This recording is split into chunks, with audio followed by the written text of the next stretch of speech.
اپنے سامنے سے کھائے، اگر طبق میں کئی قسم کی چیزیں ہوں تو جو چیز پسند ہو وہ کھائے، کسی کا ہاتھ پڑتا ہوا ہو تو اپنے ہاتھ کو روک لے۔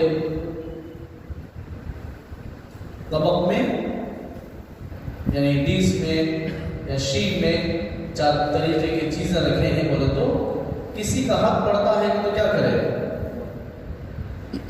ہمیں ہاتھ روک لے، اس کا ہاتھ پر حملہ کرتے، اس کا ہاتھ سے چھینا کو کھاتے۔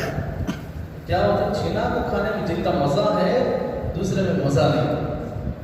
چھینا کو کھا لیتے نہیں، اکرام مسلم میں سب یہ سکھائیں گے، وہ کھانے بیٹھنے کا پورا بھول جائیں گے الحمدللہ۔ نہیں، ضیافت میں بھی بعض لوگ کیا کرتے، اللہ کرے الحمدللہ اکثر لوگ کو دوسروں کا خیال کرتے، کیا کرتے؟ رکھ لو بھائی دوسروں کو۔ بعض ان میں سے کئی کانت بھی 1-2 لاکھ داتی رکھ لیتے، کتنا ٹکڑا کر رکھ لیتے، جلدی دکھا تو دور ہٹا ڈالتے، پھر بھی رکھ لیتے، پھر بھی منگاتے، پھر بھی ڈال لیتے، سامنے والے کو خیالش کرتے۔ اللہ بھی ایسے لوگوں سے